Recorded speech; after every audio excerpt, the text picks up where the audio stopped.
Now, you guys know that I loved the Wii when I was younger. What a great console. And there was one game on that console that didn't impress me. So I decided, hey, you know what? We'll give it a shot on the Xbox 360. And when we played it last year on the YouTube channel, well, let's find out how I felt about Call of Duty 3.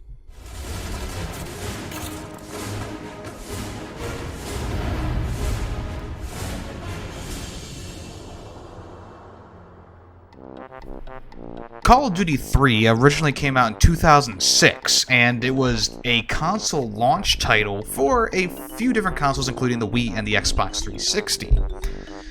Each version of the game are a little bit different in how you can handle things, with the Wii version being the most unique, and the PlayStation 2 and Xbox 360 version being the most basic version of the game. Why do I say this, of course? Because I've played at least 3 or 4 different versions of the game in the past. The Wii version obviously has you doing a lot more of the motion control stuff, which can be taxing and can be a little bit, annoying. You have to twist the Wii remote in directions when you're doing, when you're planting C4, you have to do like fist fights and stuff like that. Driving was kind of a hassle as well. Not much fun. In the same vein of things, the PlayStation 3 version required the use of the same kind of controls, except you're only using the PlayStation 3 controller that has a motion control in it. Now, not many games utilize the motion control on the PlayStation 3's DualShock 3 controller. The only game that really comes to mind is one of the Ratchet and Clank games did, but I forget which one it actually was. I think it was like a Fracture in Time or something like that. But that one was a little bit more wonky and controlled a little bit worse. Now, the nice thing is that the original Xbox version, the PlayStation 2 version, and the Xbox 360 version just have you doing button prompts and stick motions, which is a lot nicer for a game like this.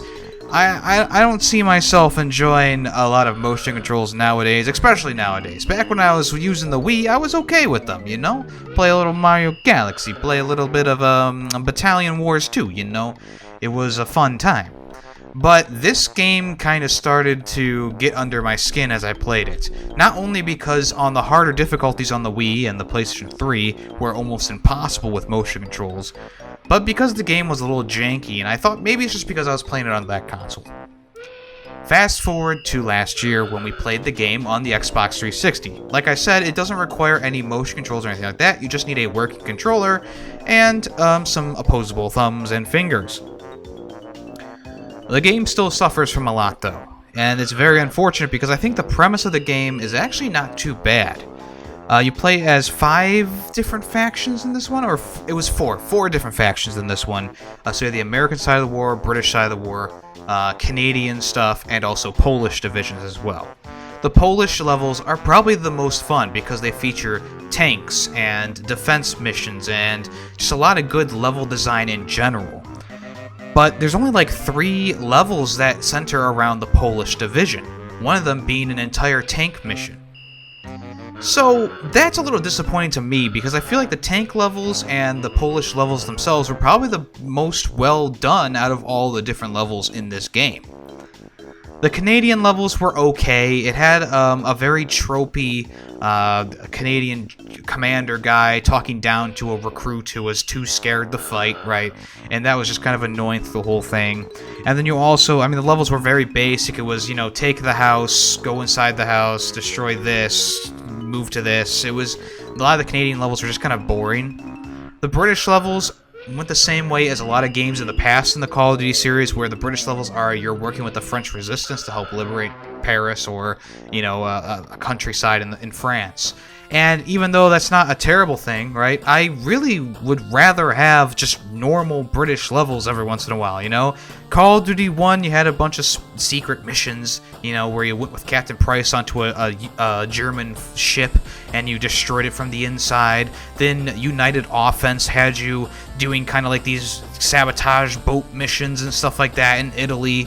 And then Call of Duty 2 didn't have well, I guess Call of Duty 2 is the exception because all the British stuff is in North Africa, and that's a nice breath of fresh air because compared to most of the games in the Call of Duty series or that deal with the British side of the war, they're always fighting with the French resistance. And even though that's fine, you know, vive la resistance, it just gets a little taxing to have the same thing happen in a few different Call of Duty games from the past. And by this point, it kind of gets a little bit overdone, right? This game tried to make it a little bit different by having, you know, it was weird. They had like these like movie expectations where, you know, this guy like, oh, he could speak French the whole time, or oh, he's actually, you know, actually a good guy. Oh, he's actually, you know, like this, like that, like that. It's like, okay, this isn't a movie, guys. This is a video game about World War II.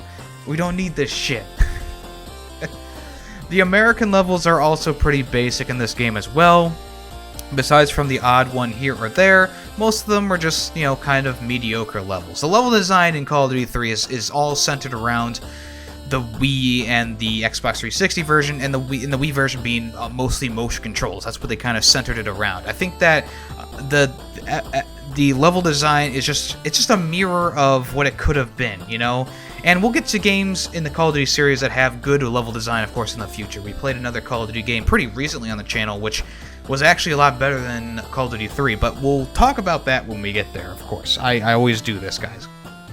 So, Call of Duty 3, for some reason, the way the gun looks, the guns in the game look not the greatest.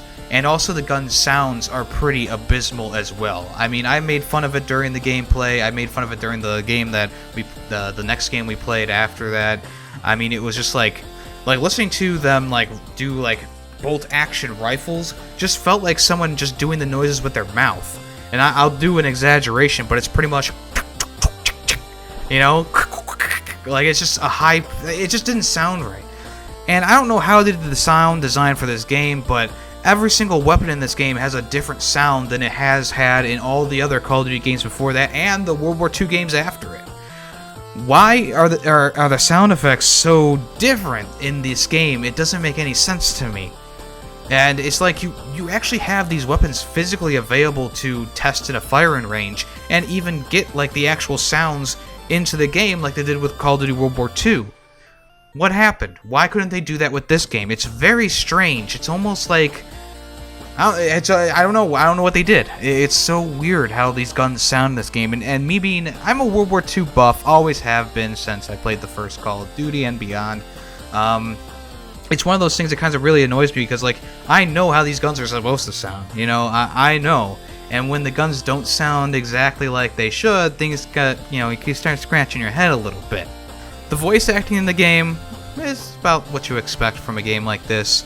The graphical style in the game, not the greatest. I actually think this game looks worse than Call of Duty 2, and I think it actually looks worse than, I don't want to say like Finest Hour or something like that, but it looks kind of, I mean, it looks worse than like Big Red 1 at sometimes.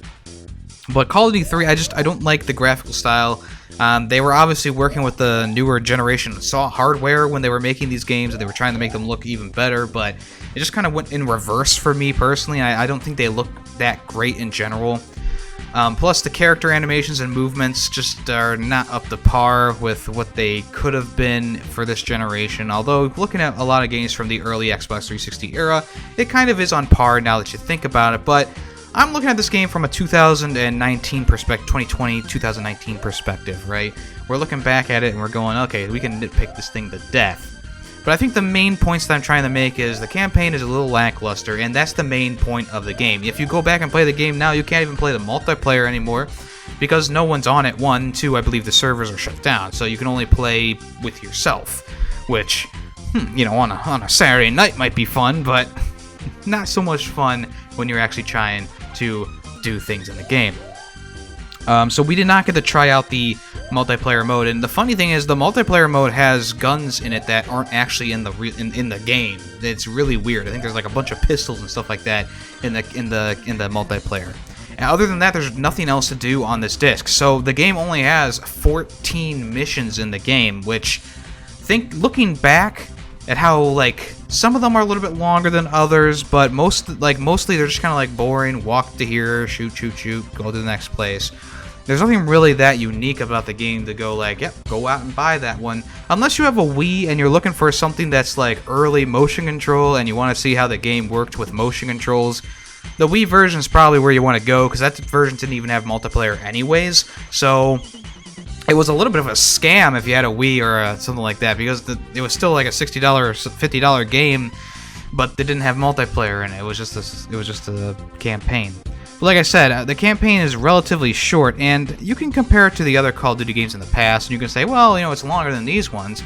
But I think that it's quality over quantity in this case, and I don't think that the levels in this game are very quality. And I don't think the game was that quality overall. This was Treyarch's second attempt at a Call of Duty game. Well, technically, I believe they also made Big Red one at the same time, just a different division.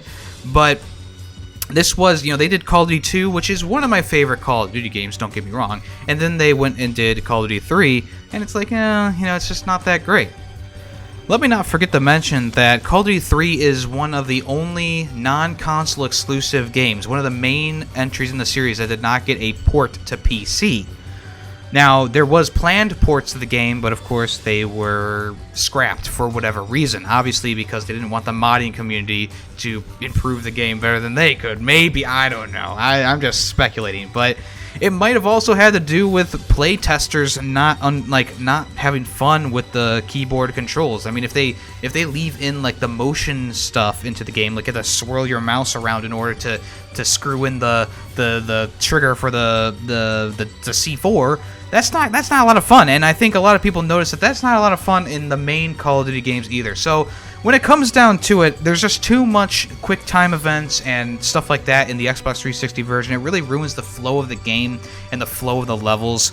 The parts of the game where you have to like fight an enemy and you have to like press the bumpers really fast, that's just really annoying. It annoys me all the heck. And I think that this game could have been a lot better if they had just like been like, okay, the motion controls are here. Let's just kind of, you know, let's be more like gingerly with it, like, you know, like you're seasoning a fine steak. You don't want to throw so much seasoning on that thing that that's all you taste. You want to taste the flavor of the steak, and what I want in this game is a good, juicy Call of Duty game. This was when I loved Call of Duty so much that they could do no wrong in my eyes, and yet again, I didn't like this game when I was a kid, and I don't like this game now.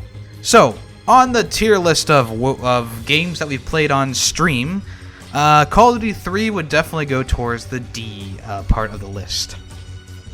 Alright, thank you for listening, guys. I hope I gave you some information that might sway you to buy the game or not. Hopefully, in this case, you don't buy it.